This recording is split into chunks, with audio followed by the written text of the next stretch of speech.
রাহুল ভাই আছেন? জি নোমান ভাই আছি। কেমন আছেন ভাই? জি ভাইয়া ভালো আছি, আপনি কেমন আছেন? আমি আলহামদুলিল্লাহ ভালো। আর আপনার ভালো থাকারই কথা, শুধু শুধু জিজ্ঞেস করলাম কারণ এখন ভালো থাকার সময়। যাক, কেমন ফিল হচ্ছে এখন ভাই? যাক হ্যাঁ, মোটামুটি একটা বড় প্রেশার ছিল, তো সেটা অনেকটাই রিলিফ হয়েছে। কারণ রিসেন্টলি আসলে ভিসা রিজেকশন বা ইভেনচুয়ালি পিএইচডি ক্যান্ডিডেটের দু একটা রিজেকশনের নিউজ শুনেছিলাম। তো এইগুলা নিয়ে একটু ওয়ারিড ছিলাম। তো যাক, সবকিছু মোটামুটি ভালো, এটাই আর কি। হ্যাঁ, সৃষ্টিকর্তা সহজ করে দিয়েছেন আপনার রাস্তাটা, যাক আলহামদুলিল্লাহ ভালো। তো আজকে হচ্ছে সেশনটা হচ্ছে মূলত আপনার জন্য ডেডিকেটেড এক্সপিরিয়েন্স সেশনটা। তো এখানে হচ্ছে যথারীতি আমাদের এখানে যারা মোটামুটি আমাদের ওয়েল উইশার্স বাই ব্রাদার্স আমাদের থ্রুতে আসেন বা আমাদের সাথে লিঙ্ক আপ থাকেন, তো তাদের এক্সপিরিয়েন্স গুলো আমরা এখানে আমাদের গ্রুপগুলোতে শেয়ার করে থাকি। তো আপনিও তাদের মধ্যে একজন, সিরিয়াল ওয়াইজ। আর হচ্ছে যে আজকে এক্সপিরিয়েন্স সেশনটা নেওয়ার বা রেকর্ড করার উদ্দেশ্য একটাই, যে ভবিষ্যতে হচ্ছে যে যারা আপনার জুনিয়র কমিউনিটি আসবেন, আমিও আপনার জুনিয়র, আমিও নিজেও শিখবো। আর হচ্ছে যারা সামনে আসতেছেন অ্যাপ্লিক্যান্ট, হয়তো আমরা থাকবো না, গ্রুপটা থাকবে এক সময়, আপনার এক্সপিরিয়েন্সটা আমাদের গ্রুপে থাকবে। তো এখান থেকে হয়তো বা এক্সপিরিয়েন্সটা অনেকে সময় নিয়ে শুনবে, শুনে এখান থেকে অনেক কিছু শেখার চেষ্টা করবে, অনেক ইনফরমেশন খোঁজার চেষ্টা করবে।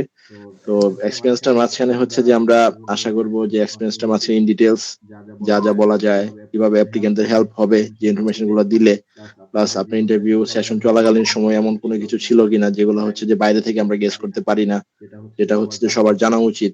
আর হচ্ছে যে আপনি ফুল ফান্ডেড ছিলেন, তো আপনার ফান্ড ম্যানেজের ক্ষেত্রে কোন জিনিসগুলো হচ্ছে আপনার মানে ভালো ভূমিকা পালন করছে, প্লাস আপনার ব্যক্তিগত যদি কোনো হিস্ট্রি থাকে যে ইউএসএ তে কেন যাইতে হবে, বাংলাদেশে অলরেডি আপনি একটা বেটার ভালো পজিশনে আছেন আলহামদুলিল্লাহ। তো এ টু জেড সবকিছু মিলে আপনি আপনার মতো করে এক্সপিরিয়েন্সটা শেয়ার করবেন আর কি। আর এর আগে একটা কথা হচ্ছে যে আমরা আপনার সেশনটা কি রেকর্ড করতেছি, তো আপনার কাছে পারমিশন চাচ্ছি। It's okay, no problem. Okay fine ভাই, তো হচ্ছে যে আপনি কন্টিনিউ করতে পারেন শুরু থেকে, আমরা হচ্ছে মাঝখানে ইন্টারাপ্ট করব না। তো কোনো কোয়েশ্চেন থাকলে সেটা হয়তো বা আমরা বলবো, নো প্রবলেম। আর আপনি কন্টিনিউ করেন, যারা প্রশ্ন করতে যাচ্ছেন ওনার সেশন চলাকালীন সময়, ইন্টারভিউ এক্সপিরিয়েন্স চলাকালীন সময় তারা হচ্ছে কমেন্ট বক্সে লিখবেন। আমরা পরবর্তীতে অথবা অর্গানাইজার পরবর্তীতে কমেন্টে রিপ্লাই দিবে। তো এই হচ্ছে বিষয়। আর ওনার ভিসা অ্যাপ্রুভ হয়েছে গত পরশুদিন খুব সম্ভবত। তো সবাই হচ্ছে ওনাকে একটু অভিনন্দন, কংগ্রেচুলেশন, ওয়েল উইশ জানাইতেই পারেন ইনশাল্লাহ। ওকে ভাই, রাহুল ভাই কন্টিনিউ করতে পারেন এখন ইনশাল্লাহ। ওকে, থ্যাংক ইউ ভাইয়া। সো ফার্স্টে আমি একটু সংক্ষেপে জাস্ট আমার পরিচয়টা দিয়েই আর কি শুরু করছি। তো আমি আসলে ব্যাচেলার এবং মাস্টার্স করেছি খুলনা ইউনিভার্সিটি ফার্মেসি থেকে। দেন আমি লাস্ট 7 ইয়ার্স তিনটা ফার্মাসিউটিক্যাল ইন্ডাস্ট্রিতে জব করছি আর কি। তো কনসিডারিং দ্য ওভারঅল সিচুয়েশন এবং বাংলাদেশের ক্যারিয়ার গ্রোথ, এগুলা চিন্তা করেই আর কি হঠাৎ করে আমি ডিসিশন নেই 2023-এ যে হয়তো বাইরে মুভ করা প্রয়োজন, বিকজ অফ বাংলাদেশের ফার্মাসিউটিক্যাল ইন্ডাস্ট্রিতে এখন গ্রোথ রেটটা অনেক কম। সো তখন থেকেই আর কি শুরু একটু একটু করে 2023-এ। তো ফর্চুনেটলি আর কি ফল 2025-এ আর কি আমার অ্যাডমিশন হয়েছে পিএইচডিতে, ফুল ফান্ডেড। তো আমি যদি শুরুতে মানে আমার এক্সপিরিয়েন্সটা একটু সংক্ষেপে শেয়ার করি, যে আমি কিভাবে পিএইচডিটা আসলে ম্যানেজ করলাম। বিকজ আমি ফুল টাইম জব করেছি, তো তার পাশাপাশি আমার জন্য এটা একটা টাফ ছিল ম্যানেজ করা। বিকজ বাংলাদেশে ফার্মাসিউটিক্যাল ইন্ডাস্ট্রি আসলে জব করা যথেষ্ট টাফ, মানে 8টা 5টা জব এবং অনেক বেশি প্রেশার। তারপরেও আমি ট্রাই করেছি আমার যে রিসার্চ ওয়ার্কগুলোকে ফোকাস করার জন্য। তো আমি লাস্ট 2 ইয়ার্সে অনেকগুলো পাবলিকেশনের কাজ করেছি ডিফারেন্ট গ্রুপের সাথে অ্যাড হয়ে। সো এই বিষয়গুলো খুবই ট্রিগার করেছে আমার ইউনিভার্সিটি অ্যাডমিশনের ক্ষেত্রে। এবং আমি বেশ কিছু আরও দু একটা ইউনিভার্সিটি ইন্টারভিউ, প্যারালালি কিছু প্রফেসরের সাথেও ইন্টারভিউ দিয়েছি। তো এই সবগুলো বিষয়ে আর কি ইম্পর্টেন্ট ছিল। পাশাপাশি আমার ব্যাচেলর বা মাস্টার্সের রেজাল্ট আমারই না, যাক মোটামুটি অ্যাপ্লিকেশন করার মতো। তো যাই হোক, ফলে আমি অনেকগুলো ইউনিভার্সিটিতে অ্যাপ্লাই করেছিলাম। তো ইউনিভার্সিটি অফ ওকলাহোমা থেকে আমি অফারটা পেয়েছি ফুল funded with graduate teaching assistantship. তো দেন হচ্ছে যখন আমি ভিসার অ্যাপ্লিকেশন করতে আসি, তখন আসলে টেলিগ্রামে আপনাদের গ্রুপগুলোর সাথে ইনভলভ হওয়া, সো শুরুতে আমি যদি ভাইদের সম্বন্ধে একটু বলি, আমি আসলে দু একটা বিষয়ে কোয়েরি ছিল আমি যখন ডিএস 160 ফিল আপ করি। এখানে যারা আছে আই গেস টোটাল প্রসেসটা সবাই জানে, তো আমি আর ইন ডিটেলসে যাব না। তো তখন আর কি আমি কিছু silly silly issues, but I know everyone এটা নিয়ে খুবই অরিড যে DS160 যদি কোনো একটা এরর থাকে বা সেটা হয়তো কোনো মেজর কিছু হয়ে যায় কিনা। তো এরকম কিছু ইস্যুস নিয়ে আমি একজন অ্যাডমিনকে নক করি। তো ভাই আমাকে খুবই হেল্প করে আর কি। ছোট ইস্যু ছিল, তারপরেও আমাকে এসে আমার সাথে কথা বলে বিষয়টা ক্লিয়ার করে যে ভাই এটা নিয়ে আপনি ইস্যু নাই, এটা আপনি টেনশন করেন না, এরকম আর কি। দেন সিজিআই তে যখন অ্যাকাউন্ট খুলি সেক্ষেত্রেও আমি ভাইদের টুকটাক হেল্প পেয়েছি।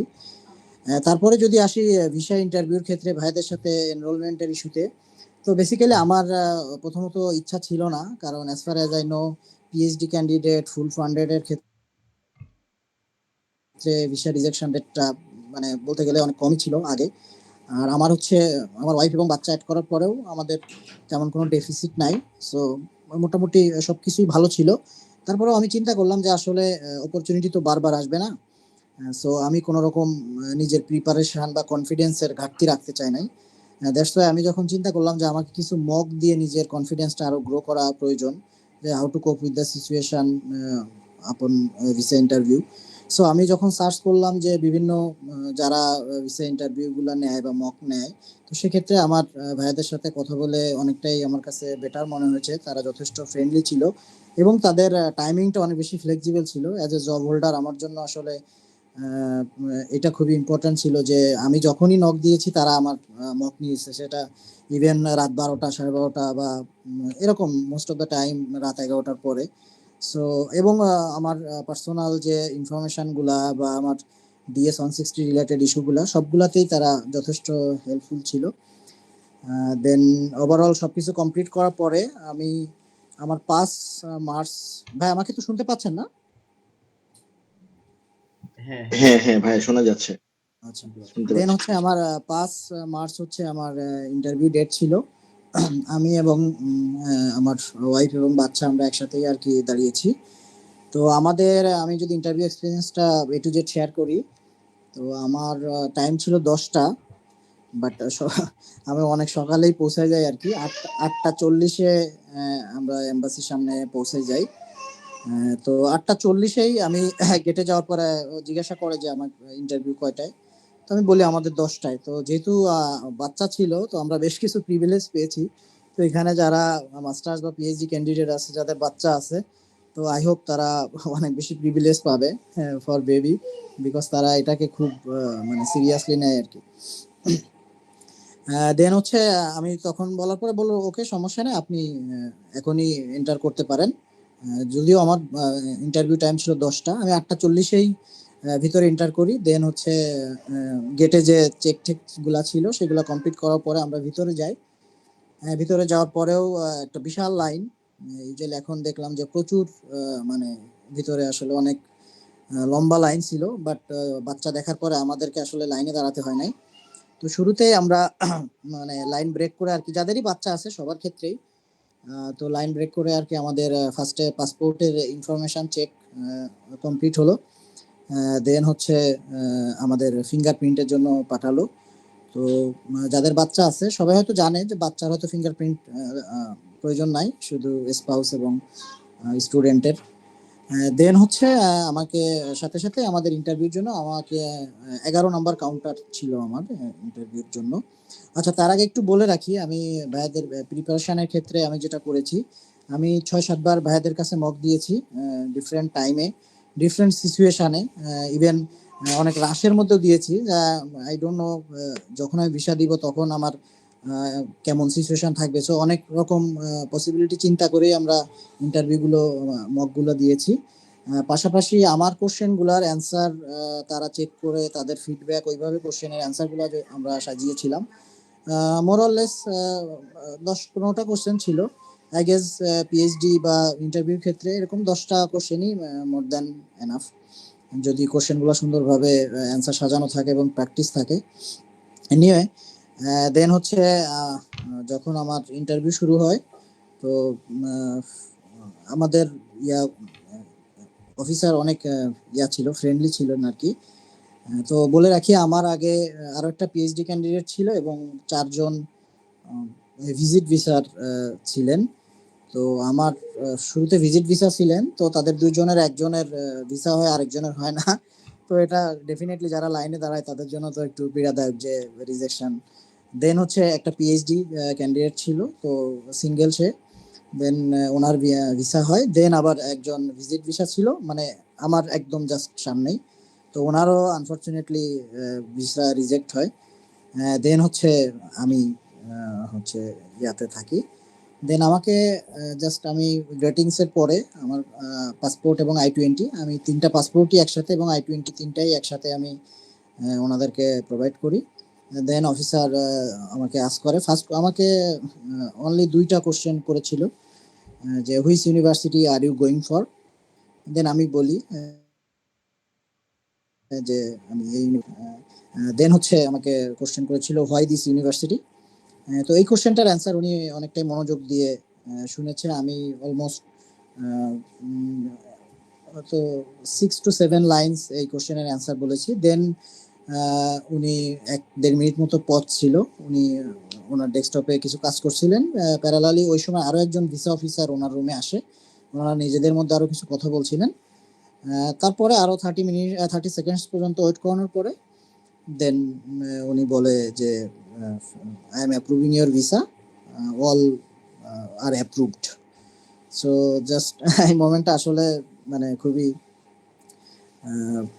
ইমোশনালও, যেহেতু আমরা দীর্ঘদিন কষ্ট করছি জাস্ট এই ভিসাটার জন্য, এবং এটার উপরেই ডিপেন্ড করছে হায়ার স্টাডি বা আদার্স ক্যারিয়ারের অনেক কিছুই। সো দেন আমরা আর কি আমাদের উনি I-20 গুলা ব্যাক দিয়ে দেন এবং পাসপোর্ট 3টা রেখে আমরা হচ্ছে ওখান থেকে চলে আসি। তো ওভারঅল আমার 9:20 মধ্যে আমার ইন্টারভিউ শেষ হয়ে যায়, হোয়ারাজ আমার ইন্টারভিউ টাইম ছিল 10টা, যেহেতু আমি আগেই ঢুকেছি এবং কোথাও কোনো লাইন ফেস করতে পারি নাই। তো এটা হচ্ছে ওভারঅল এক্সপেরিয়েন্স। এর বাইরে নোমান ভাই কোনো কোশ্চেন থাকলে জিজ্ঞাসা করতে পারেন। হ্যাঁ, কমেন্ট সেকশনে কোনো প্রশ্ন আসলে আমরা ডেফিনেটলি নিব। আর ভাই, এম্বাসিতে কি এমন কিছু কি দেখেছেন মানে যেটা সচরাচর হয় না, কোনো রাফ কোনো কিছু, বা কোনো অফিসার বা কোনো এমপ্লয়ি কারোর সাথে খারাপ ব্যবহার করতে, বা কোনো আনকমন কোনো প্রশ্ন, এরকম কোনো সিচুয়েশন? আমার পাশে হচ্ছে পাশের কাউন্টারে 9, 10, 11 পাশাপাশি কাউন্টার, 3টা কাউন্টারে বেসিক্যালি ইন্টারভিউ গুলা হচ্ছিল, আর বাকি কাউন্টার গুলাতে ইনফরমেশন চেক এবং ফিঙ্গারপ্রিন্ট এগুলা। তো তেমন ইস্যু দেখি নাই। তবে 9 নম্বর কাউন্টারে হচ্ছে একটা মেয়ে ইন্টারভিউ দিচ্ছিল, মেবি ও মাস্টার্স আর ব্যাচেলার্স, মানে যতদূর আমার মনে হচ্ছিল সেলফ ফান্ডে, বাট স্কলারশিপ ছিল, ওরও ভিসাটা হয় আর কি। ওকে বেশ কিছু কোশ্চেন করেছিল, প্রায় মানে তুলনামূলক আর কি, ওকে একটু বেশি কোশ্চেন করছিল।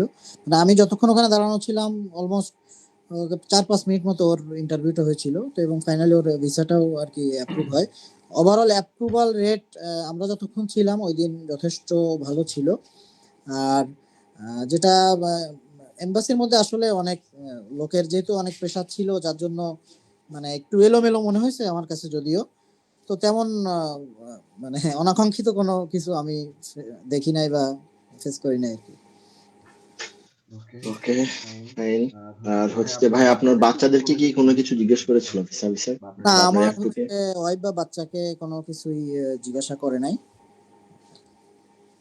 আচ্ছা আচ্ছা। আর ভাই, আপনাদের ড্রেস আপ কেমন ছিল? মানে ইউএসএ, মানে সবাই মনে করে যে একটা ইউএসএ ইন্টারভিউতে দিতে যাচ্ছি, তো এখানে ওয়েস্টার্ন ড্রেস পরে যেতে হবে। না, অনেকে সুটেড বুটেড হয়ে যেতে প্রিফার করে, যদি আমি আসলে আমি কমফোর্টনেসটাকে প্রায়োরিটি দিয়েছিলাম। আমি জাস্ট টি শার্ট পরে ক্যাজুয়ালি গিয়েছিলাম আর কি। আমি আসলে ওইটাই আমার কাছে কনফিডেন্স মনে হয়েছিল, যে এটাই আমি যেটা পরে কমফোর্ট, এটাই মেবি আমার কনফিডেন্সটা বেড়ে যাবে। আর আমি ওখানে যেটা দেখলাম যে আসলে এগুলো ম্যাটার করে না।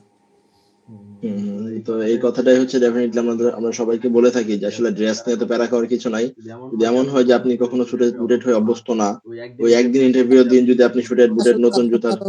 কোশ্চেনের অ্যান্সার করতে তার জন্য আরো ডিফিকাল্ট হবে, দেন সে যদি নিজেই হ্যাঁ কমফোর্ট না। হ্যাঁ হ্যাঁ, তখন দেখা যাবে যে আমরা সবসময় বলি যে আপনি যে ড্রেসটা পরে যাবেন ওটা ডেফিনেটলি নতুন কোনো ড্রেস হবে না। যদি এরকম হয় সুটেড বুটেড হয়েও যদি যাইতে চান, তো এমন কোন ড্রেস পরে যাবেন, এমন কোন জুতাগুলা পরবেন যেগুলা হচ্ছে আপনি আগেও পরেছেন। তো তখন হচ্ছে কি ব্যাপারটা আসলে নিজের আয়ত্তের মধ্যে থাকে, নতুন কোনো কিছু মনে হয় না, সিমিলারিটি একটা বজায় থাকে আর কি। তো এই হচ্ছে বিষয় রাহুল ভাইয়ের। আর উনি হচ্ছে যে হ্যাঁ আমাদের ওয়ান টু ওয়ানে আসছিল, তবে হ্যাঁ এখানে সর্বোচ্চ ডেডিকেশন ওনার নিজের ছিল, ওনার কষ্ট ছিল, ওনার পরিশ্রম ছিল। এবং আমরা এখানে আসলে জাস্ট ওনাকে কিছু জিনিস মডিফাই করে দিয়েছিলাম, কিছু ইনস্ট্রাকশন দিয়েছিলাম, আর জাস্ট প্র্যাকটিস পারপাস উনি আমাদের কাছে রেগুলারলি আর কি এগুলো প্র্যাকটিস করেছেন, দ্যাটস ইট। আর সম্পূর্ণ ক্রেডিট ওনার নিজের যোগ্যতায় উনি ওনার ভিসাটা পেয়েছেন, ওনার এদিকে ছিল সৃষ্টিকর্তা ওনার ভাগ্যে লিখে রাখছে বিধায় আজকে ওনার ভিসাটা হয়েছে। কারণ রিসেন্ট টাইম আমরা দেখতেছিলাম যে অনেক পিএইচডি টিচিং অ্যাসিস্ট্যান্টশিপ সহ second time third time refused দেখেছি আমরা। তো জাস্ট বিকজ রাহুল ভাই যখন আমাদের এখানে এনরোলমেন্ট নিল, ওনার পাশাপাশি প্যারালাল আরো কয়েকজন অ্যাপ্লিকেন্ট ছিল, পিএইচডি অ্যাপ্লিকেন্ট। যদি একটু মেনশন করেই বলি, হচ্ছে বাংলাদেশ কৃষি বিশ্ববিদ্যালয়ের দুজন অ্যাপ্লিকেন্ট ছিল, আমাদের ওয়ান টু ওয়ানের ছিল না, তাদের ইন্টারভিউ অলরেডি হয়ে গেছে। তো গত 3 দিন আগে আমাদের একজন অ্যাপ্লিকেন্ট ইন্টারভিউ ছিল, তো ওদের মুখে শুনলাম যে আসলে ওনার সামনেই বেশ কয়েকজন পিএইচডি ফুল ফান্ডেড অ্যাপ্লিকেন্ট ভিসা রিজেকশন। তো মোটামুটি আমরা এগুলো নিয়ে খুব টেনশনই ছিলাম। বাট যাক, সৃষ্টিকর্তার ইচ্ছায় রাহুল ভাইয়ের হচ্ছে ভিসাটা অ্যাপ্রুভ হয়ে গিয়েছে। তো আশা করি ভাই ভবিষ্যতে অবশ্যই আরো আগায় যাবেন, দোয়া থাকবে। আর আচ্ছা, হচ্ছে যে দুইটা আমাদের question, আমি দেখলাম আর কি চ্যাট বক্সে। হুম হুম ভাই তো পিএইচডির ক্ষেত্রে মেবি একজন কোশ্চেন করেছে যে রিজেকশনের রিজন কি হতে পারে। হুম বেসিক্যালি পিএইচডি তে আসলে রিজেকশনটা তুলনামূলক কম। তারপরেও যেটা মানে আমার ধারণা আর কি, যেটা হতে পারে অনেক সময় তার যে ডিএস 160 বা তার যে ইনফরমেশনের কোনো মিসম্যাচ থাকতে পারে প্রথমত। দ্বিতীয়ত যে কোশ্চেন গুলা করে, যদিও কোশ্চেন আই গেস 2-3টার বেশি হয়তো হবে না। তো এইটা অনেকে যদি সুন্দরভাবে ফেস না করতে পারে, তো অ্যাজ এ পিএইচডি ক্যান্ডিডেটের কাছে ভিসা অফিসার এক্সপেকটেশনটা বেশি ডেফিনেটলি। হুম হুম কারণ সে একটা স্কলারশিপে ইউনিভার্সিটির অ্যাসিস্ট্যান্টশিপ সহ যাচ্ছে, তো এভরিথিং ক্যারি করছে ইউনিভার্সিটি। তো ভিসা অফিসার ইয়াই করতে পারে যে সে অনেকের থেকে বেশি প্রফিসিয়েন্ট। দ্যাটস ওয়াই হুম হুম সে আরো বেটার রেজাল্ট এক্সপেক্ট করে একটা পিএইচডি ক্যান্ডিডেট থেকে। তো এই বিষয়গুলো জাস্ট ফেস করা, দ্যাটস ইট। এর বাইরে তেমন প্যারা নাই। আই হোপ যারা মোটামুটি ফান্ডিং আছে বা পিএইচডি আছে এবং যাদের প্র্যাকটিস আছে বা যাদের আহ, এই যে ইনফরমেশন গুলা ওকে আছে, সব সেম অ্যালাইনমেন্টে আছে, তাদের ক্ষেত্রে হয়তো এটা বেটার হবে। পাশাপাশি যাদের কনফিডেন্সের ঘাটতি আছে, তারা হয়তো এখানে যারা অ্যাডমিন আছেন ওনাদের সাথে পার্সোনালি কথা বললেও ওনারা হেল্পফুল। সবসময় যে ওয়ান টু ওয়ানে এনরোল হইতে হবে আমি মনে করি এটাও না। কারণ আমি হ্যাঁ হ্যাঁ, অনেক এটা সময় আমরা এনরোল হওয়ার সবসময় আগেও আমি বলি। অনেকগুলা হুম হুম বিষয় ভাইদের সাথে শেয়ার করেছি। আমি অনেক ইনফরমেশন নিয়ে, মানে আমি আসলে বিষয়গুলো নিয়ে অনেক ঘাটাঘাটি করেছি, আর আমি সবগুলো নিজেই করেছি। বিকজ আপনি যখন নিজে এই প্রসেসগুলো করবেন, তখন আপনি এর ইনস অ্যান্ড আউটস গুলা বেটার বুঝতে পারবেন।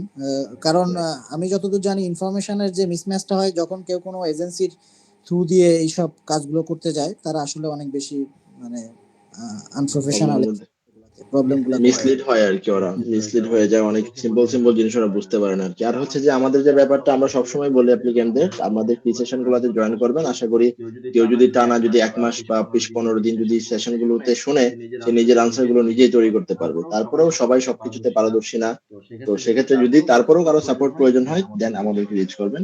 আর আমরা সবসময় ডিমোটিভেট করি যে আমাদের ওয়ান টু ওয়ানে আসার প্রয়োজন নাই, যদি একান্তই আপনার প্রয়োজন না হয়। তো আমরা অলওয়েজ অ্যাভেলেবল, 3জন অ্যাডমিন আছি গ্রুপে, যে যখন মেনশন দিবেন 24 আওয়ার্সই বলা যায় আমরা অ্যাক্টিভ। তো আর আমাদের গ্রুপ মেম্বারও ডেফিনেটলি অনেক বেশি জানে, যারা এখানে পুরাতন মেম্বার, দেখা যায় যে অনেক সময় রিপ্লাইটা ওরাই দিয়ে দেয় আগে, আমাদের আসলে রিচ করার আগেই ওনারাই ইনফরমেশন দিয়ে যায়। তো কেউ যদি আমাদের গ্রুপে জাস্ট ইনফরমেশন জানার জন্য পোস্ট করেন, আমার মনে হয় না একটা প্রশ্ন কারো বাকি যাবে ইনফরমেশন ছাড়া। তো এই হচ্ছে বিষয়।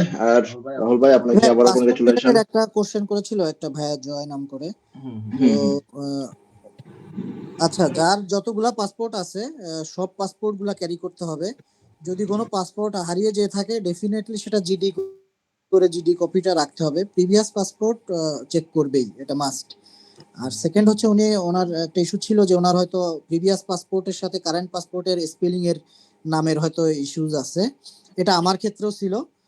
আমার মায়ের নামে ইস্যু ছিল প্রিভিয়াস পাসপোর্টের সাথে কারেন্ট পাসপোর্টে। বাট কারেন্ট পাসপোর্টের সাথে আমার আদার্স ডকুমেন্ট সব সেম অ্যালাইনমেন্টে ছিল। সো এটা যদি আপনার কারেন্ট পাসপোর্ট এবং আপনার এভরিথিং DS-160 এবং আপনার যে ইউনিভার্সিটির অফার লেটার এভরিথিং যদি সেম অ্যালাইনমেন্ট থাকে, আই গেস এটা ইস্যু হবে না। প্রিভিয়াস পাসপোর্টে আসলে অনেকেরই এরকম বাংলাদেশে টুকটাক মিসম্যাচ আছেই। Okay fine. রাহুল ভাই, আরেকটা রিকোয়েস্ট থাকবে আমাদের, সেটা হচ্ছে যে আমেরিকাতে যাচ্ছেন, ইনশাল্লাহ ভবিষ্যতে ওইখানে থাকবেন। আপনি আমেরিকার একজন বর্তমানে তাদের অ্যাসেট, আমরা হারাই ফেলছি আমাদের অ্যাসেট, যাই হোক। তো ইন ফিউচার হয়তো বা রিজিকে থাকলে আমরাও যাবো, বাট হ্যাঁ ডেফিনেটলি যদি আমাদের কোনো বাই ব্রাদার্স নক দেয় বা কোনো হেল্পের প্রয়োজন হয় এবং আপনি যদি ওই স্টেজে থাকেন হেল্প করার মতো, তাহলে ভাই রিকোয়েস্ট থাকবে ডেফিনেটলি একটু হেল্প করবেন। জি, ডেফিনেটলি আমি চেষ্টা করব। ইভেন আমাদের এই সেশনে আমার আরো বেশ কয়েকজন পরিচিত মানে ইয়াও আছেন। হোপফুলি সুন তারাও আই গেস ভিসা পেয়ে যাবেন এবং তারাও সবাইকে হেল্প করবেন। আমরা অনেকের সাথেই এই থ্রু দিয়ে কথা হয়েছে বিভিন্ন সময়। সবার কাছ থেকে কম বেশি আমরা হেল্প পেয়েছি। তো এটা আসলে blessing as a Bangladeshi student. হ্যাঁ, আর ভাই আপনার মনে হয় খুব সম্ভবত আপনার পরিচিতই হবে একজন আপু, উনিও ফুল ফান্ডেড, ওনার ইন্টারভিউ খুব সুন, হয়তো বা চিনবেন মেবি। না আমার বললাম না ওকে, সংগতির নো কারণে, ইস্যুস। পাবলিক প্ল্যাটফর্ম যেহেতু, তো সেম সাবজেক্টে। তো উনিও ফুল ফান্ডেড, উনিও ইনশাল্লাহ আমাদের 1-to-1 সেশন আছেন, ইনশাল্লাহ খুব শীঘ্রই গুড নিউজ পাবো আমরা। হ্যাঁ, ডেফিনেটলি। এই আর কি। সবার জন্য আসলে দোয়া থাকবে, আমাদের জন্য দোয়া করবেন। বাচ্চা এবং ওয়াইফ সহ আমরা যাচ্ছি আর কি। তো সবার আল্লাহ জন্য ভরসা। শুভকামনা। আশা করি সবার ভিসা মানে অ্যাপ্রুভ হোক যারা চেষ্টা করছেন। ঠিক আছে ভাই, অল দ্য বেস্ট, আর আপনার জন্য অনেক অনেক শুভকামনা। Thank you. আপনাদের ঠিক আছে। মানে আসলে আমি মানে একদম অন্তঃস্থল থেকে ধন্যবাদ দিতে চাই, কারণ এই ইস্যুগুলা আসলে ছোট ছোট ইস্যু আসলে অনেকের কাছে জিজ্ঞাসাও করা যায় না। তো এইগুলার ক্ষেত্রে আমি আপনাদের থেকে অনেক হেল্প পেয়েছি। পাশাপাশি ঈশ্বরের কৃপা ছিল যার জন্য হয়তো কোনো কিছুতে আটকায় নাই। তো দ্যাটস ওয়াই আমি সবাইকে বলবো যে উপরওয়ালার উপর আশা থাকলে এবং চেষ্টা করলে ডেফিনেটলি এর ফলটা পাওয়া যাবে এবং ভালো ফলে আশা করি সবাই পাবে। জি ভাই, এটাই কথা যে যারা হচ্ছে যে পরিশ্রম করতেছেন, ইনশাল্লাহ সৃষ্টিকর্তা একদিন আপনাদের মনের আশা পূরণ করবেন। তখন হয়তো বা আপনি নিজেই এত বেশি তুষ্ট হবেন যে নিজেই বিশ্বাস করতে পারবেন না। সো ট্র্যাকে থাকেন, ইনশাল্লাহ যারা কয়েকবার রিকোয়েস্ট হয়েছেন, অবাক হওয়ার কিছু নাই বা কষ্ট পাওয়ার কিছু নাই। তারা হচ্ছে যে ট্র্যাকে থাকেন, ইনশাল্লাহ ভিসা হবে। ইউএস ভিসাটা হচ্ছে ফুল ফান্ড ছাড়া ওয়ান কাইন্ড অফ গেম। তো এখানে আসলে যত বেশি সময় আপনি দিবেন, যত ডেডিকেশন দিবেন, আপনার ভিসা অ্যাপ্রুভ হওয়ার পসিবিলিটি তত বেশি। তো এই হচ্ছে কথা। ঠিক আছে রাহুল ভাই, ইনশাল্লাহ দেখা হবে ভবিষ্যতে, যদি পুনরায় সৃষ্টিকর্তা দেখা করায় আমাদেরকে। সে ডেফিনেটলি। পর্যন্ত ওকে ভাই, থ্যাংক ইউ। ভালো থাকেন, সুস্থ থাকেন, ইনশাল্লাহ আবার কথা হবে। জি, আল্লাহ হাফেজ। তো সবার উদ্দেশ্যে যে কথাটা বলতে চাচ্ছিলাম যে শুনলেন রাহুল ভাইয়ের ভিসা এক্সপিরিয়েন্স। তো একটা ফুল ফান্ড ম্যানেজ করার পিছনে ভাই অনেক ডেডিকেশন দিতে হয়, অনেক কষ্ট করতে হয়। শুধু ফুল ফান্ড না, অনেক আছে সেলফ ফান্ডেও যাচ্ছেন, অনেক আছে পার্শিয়াল ফান্ডেও যাচ্ছেন। প্রত্যেকটা অ্যাপ্লিকেন্টের ক্ষেত্রেই তার ডেডিকেশন লেভেল, তার ফোকাস সবকিছু রাখতে হবে একটা ট্র্যাকে। যখন আপনি সবকিছু এ টু জেড ঠিকঠাক হবে, তখন হচ্ছে আপনার সর্বোচ্চ প্রিপারেশন, আর সর্বোচ্চ প্রিপারেশন নিয়ে যখন আপনি ভিসা ইন্টারভিউ দিতে যাবেন, তখন আপনার ভিসাটা হয়ে যাওয়ার পসিবিলিটি সর্বোচ্চ। যদিও সবকিছু রিজিকের উপর ডিপেন্ড করে, আল্লাহ যার কপালে যা রাখছেন তাই হবে। তো ফাইন, আজকে হচ্ছে যে আমাদের এক্সপিরিয়েন্স সেশন